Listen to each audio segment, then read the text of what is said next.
15년 만에 잡힌 살인범, 미제 사건이었을 것 같은데 홍순빈 아나운서 어떻게 잡은 거죠? 그렇습니다. 15년 전에요. 부산의 한 다방에서 일을 마치고 나오는 종업원이 납치당하고 살해되는 사건이 발생을 합니다. 예, 여러 번 소개가 됐던 사건이었죠. 그렇습니다. 그런데 이 경찰이요, 범인으로 추정되는 인물을 CCTV를 통해 그 사진을 포착을 하는데 당시에는 이 범인이 잡히지 않습니다. 그리고 미제 사건으로 남다가 2016년에 SNS를 통해서 다시 공개 수배가 되는데 경찰과 네티즌들의 끈질긴 추격 끝에 드디어 이 범죄자가 잡혔다고 합니다. 그래서 당시에 이제 잡힌 이 범죄자의 영상, 빨간 모자를 쓴 범죄자의 영상이 구해졌었는데, 그러니까 결국 잡지 못하다가 이 네티즌들이 제보가 쌓여서 결국 이 범인을 잡게 된 거죠. 그러니까 김복준, 당시에 사건이 발생했을 때 경찰이 가지고 있었던 거는 저 빨간 모자 두 개입니다. 아니 그거 말고 그다음에 저 밑에 내려와 있는 은행에서 피해자의 적금을 해지해 가지고 500만 원을 찾아간 인출해가는 그 여성들도 공범으로 보이는 거죠. 그 저 두 개가 최초 현장에서 이제 가지고 있었던 건데요. 결국은 저 빨간 모자로 검거한 게 아니고요. 밑에 있던 그 여성 둘 있지 않습니까? 그 범인이 부탁해가지고 적금을 해약해서 500만 원을 인출한 저 여성들. 저 여성들로 말미암아 이번 사건이 해결됐습니다. 그러면 저 빨간 모자를 쓴 사람 15년 전에 굉장히 살인을 저질렀던 거예요? 그렇습니다. 이 사람이 2002년 5월 21일인데 근데 2002년 같으면 이제 예전 같으면 살인사건의 공소시효가 이미 지났죠. 그렇죠. 그런데 잘 아시겠지만, 대구에서 있었던 황산테러 태완군 사건으로 인해서 이제 살인사건의 공소시효가 없어졌지 않습니까? 이제 그 통에 이제 그 살인사건 공소시효가 없어지니까 각 경찰청, 지방경찰청마다 미제 사건을 전부 다 꺼냈어요. 이제 수사할 가치가 있는 거 아닙니까? 그래서 미제 사건 전담팀에서 이 사건을 재수사에 들어간 겁니다. 이게 일본 수사라고 하더라고요. 재수사에 들어가가지고 저거 왜 재수사에 들어갔냐면요. 전 이미 동영상이 2개나 있잖아요. CCTV 그 화면이. 그래서 이제 이거는 가능성이 있다고 판단하고 1순위로 이 사건을 재수사하기로 미제 전담팀에서 대상으로 선택을 했던 거고 그게 진짜 기가 막히게 맞아떨어졌는데 정말 미제 사건 그 전담팀 수사 과정을 보면 너무나 고생했습니다. 그래가지고 이 다방 여종업원이 11시경에 마지막 통화가 포착이 되고 그 이후에 이제 실종이 된 건데 그렇습니다. 방법 자체도요. 마대자루를 이용하고 이게 좀 잔혹한. 이제 이 여성이 5월 21일 날 밤 10시경에 이제 퇴근한 이후에 실종이 됐고요. 아마 그 11시경에 아마 지인한테 통화를 한번 했던 것 같습니다. 부산 쪽에 있는 서면이다 하고 그게 이제 이승에서의 마지막 통화였고요. 그 이후에 그 다음날 아까 그 빨간 모자를 쓴 그 남성이 난 12시경에 이 피해 여성의 통장에서 돈을 한 296만 원 정도 인출합니다. 그게 아까 잡혔던 빨간 모자 쓴 남성의 모습이고요. 그리고 나서 약 열흘 뒤에 그 부산 강서구 명지동 그 인근 바닷가에서 마대자루와 비닐포대에 쌓인 그 여성의 시체가 발견이 됐는데 그 여성이 바로 이 피해자였던 것입니다. 그리고 이제 시체가 발견됐는데 한 열흘 정도 있다가 아까 나왔던 두 여성이 있지 않습니까? CCTV에 나온 여성. 그들이 나타나가지고 또 이 여성의 적금을 해약해서 500만 원을 찾아가는 모습이 나온 거예요. 결국 돈 때문이었네요. 그렇습니다. 그럼 김선수 지금 22살의 여성인 거면은 이 범인 같은 경우에는 자기가 돈이 필요하고 강도를 하기 위해서 일부러 약한 여성을 골랐다라고 할 수가 없나요? 그렇습니다. 사실 여러 가지 측면에서 이 사건은 우리에게 교훈을 줍니다. 그 중에서 하나는 이 여성이 너무나 성실한 분이었어요. 실제로 이제 고등학교 졸업한 이후에 부산으로 올라와서 공장에서 근무를 했는데 고교 졸업 후에 바로 공장을 선택했던 것도 부모님 때문이었어요. 부모님께 정말 가난을 갖다 좀 벗어나게끔 하고 싶었던 거죠.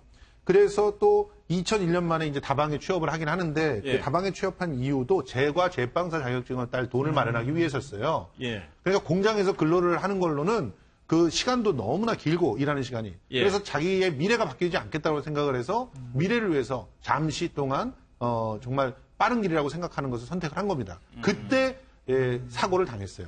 그러니까 그리고 나서 그 보면은 그 전체 월급 130만 원 받은 것 중에 100만 원을 적금으로 넣었는데 130만 원 중에 100만 원을 적금. 그 피 같은 적금을 범인이 해약을 해서 가져간 것이고요. 나머지 30만 원으로 부모님 용돈 드리면서 생활을 했습니다. 그러니 얼마나 소박하게 살았겠습니까? 근데 문제는 늘 종종 저축을 많이 하고 있다는 얘기를 주변에 했어요. 그러니까 돈이 있다라는 걸 타깃이 될 수도 그래서 있군요. 적금 통장이니 뭐니 이런 부분들을 보고 좀 자랑하고 뭐 이런 것들이 있었던 거예요. 그런데 이것을 범인이 알고 그것을 노리기 위해서 뭐 비밀번호라든가 또 어떻게 보면 감도를 해서 가방을 탈취하려고 했다든가 이런 것들이 진행이 됐던 것이기 때문에 이런 부분들도 우리가 고민을 좀 해야 되는 상황이고요. 특히 이 약한 여성을 타겟으로 애초에 삼아서 노렸다는 것도 돈이 좀 있는 약한 여성. 그렇죠. 그런 것들도 범행을 수월하게 하기 위한 그런 방법이었기 때문에 이 부분에 대해서도 우리가 많은 고민들이 좀 필요합니다. 제가 볼 때는 이 여성에 대해서 알았어요. 늘 가방 속에 예금 통장, 현금, 귀중품을 가지고 다녔다는 거예요. 가방 속에. 이 범인이 알고 있었다는 거죠. 이거를 범인이 아마 다방을 출입한다든지 하면서 알고 있었을 가능성이 많고요. 이 범인의 이제 그 당시에 그 상황이 어떠했냐면 도박빚이 좀 있었어요. 거기다가 또 카드를 막 써가지고 카드빚이 상당히 많았습니다. 그러니까 돈이 굉장히 쪼들리고 있는 상황이었는데 마침 저 여성이 이 범행에 타겟이 된 것이죠. 이 동생을 찾으러 다니는 뭐 피해 실종 가족들이 뭐 심정이 어떻게 될지는 뭐 상상하기 어려운데 언니의 얘기를요 저희가 좀 들어보겠습니다. 그거 진짜 거짓말인 줄 알았어요.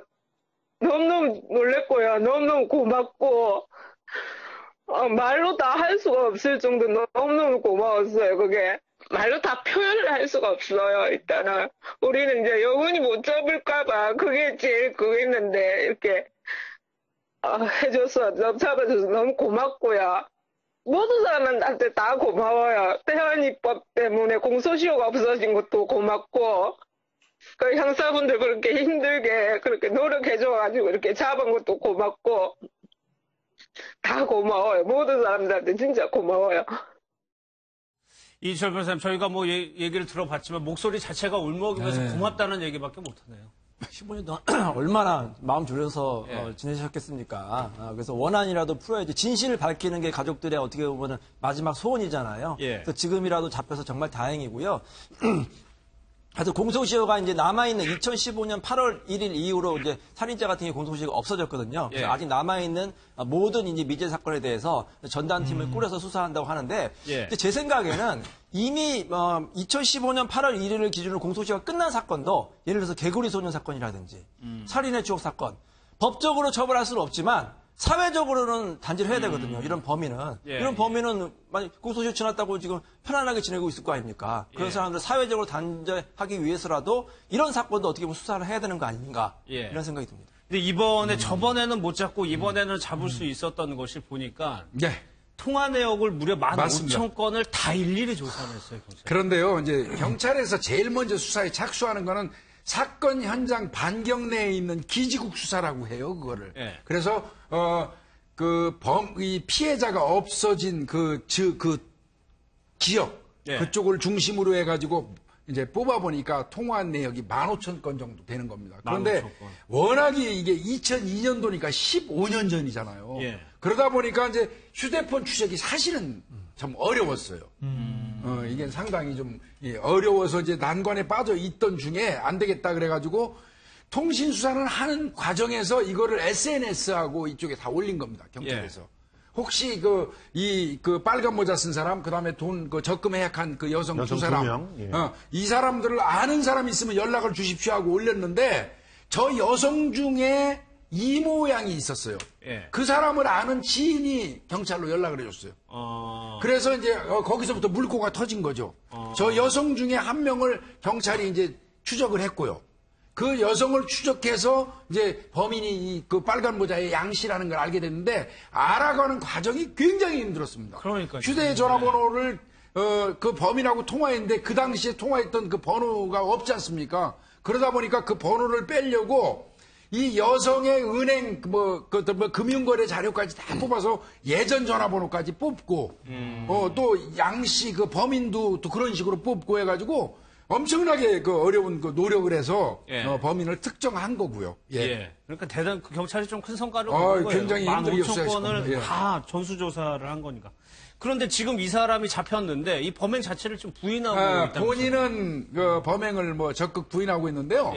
이미 이제 그 경찰에서 수사를 했는데 국가원에서 거짓말 탐지기 조사를 하니까 거짓 반응이 나왔어요. 그러니까 이제 그렇고 그 다음에 그 당시에 저 여성의 돈을 260만 원 인출할 때 은행에서 인출 그 요구서를 쓰지 않겠습니까?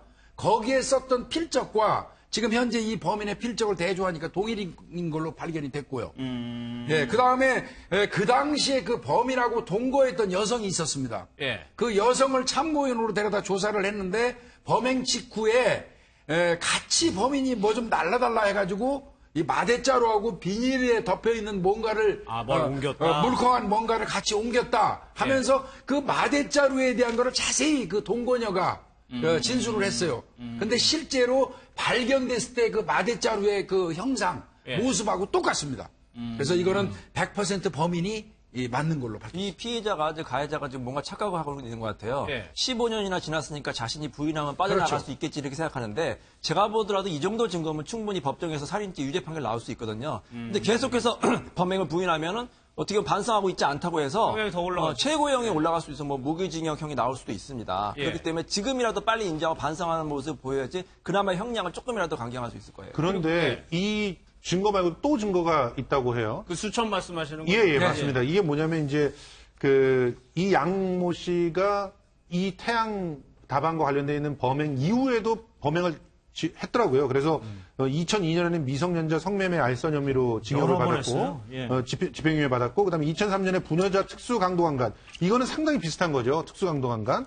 그래서 그 징역 7년을 선고받고 그리고 복역 이후에 2012년에 출소를 했는데 출소 이후에 자신이 54일 기도를 위해서 수첩에 적은 것이 있었는데 그중에 피해자 행복과 평안, 나의 더러운 욕망 없애기 이런 글들이 있었던 거예요. 그러니까 이 피해자의 행복과 평안을 갖다가 원한다라고 하는 것에 이 피해자도 사실은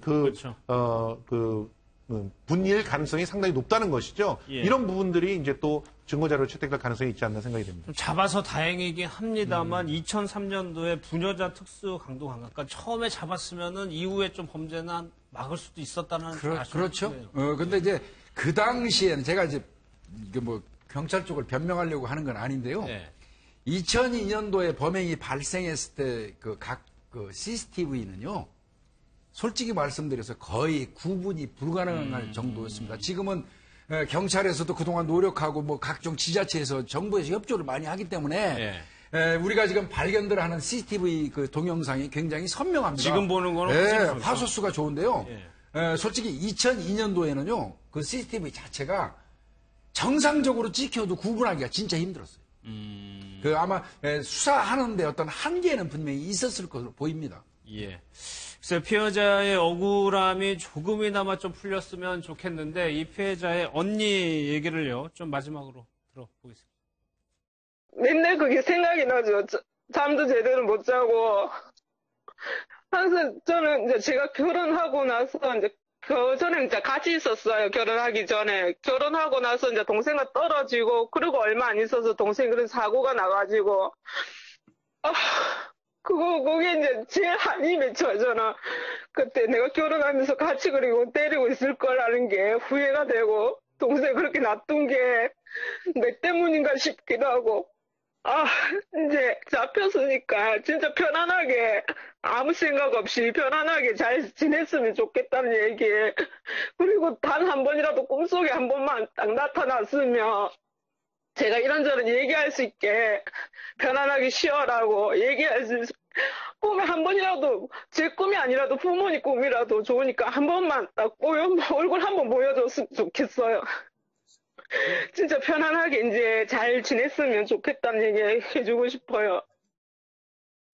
목소리만으로도 지난 세월의 좀 간절함과 고통이 그대로 느껴집니다.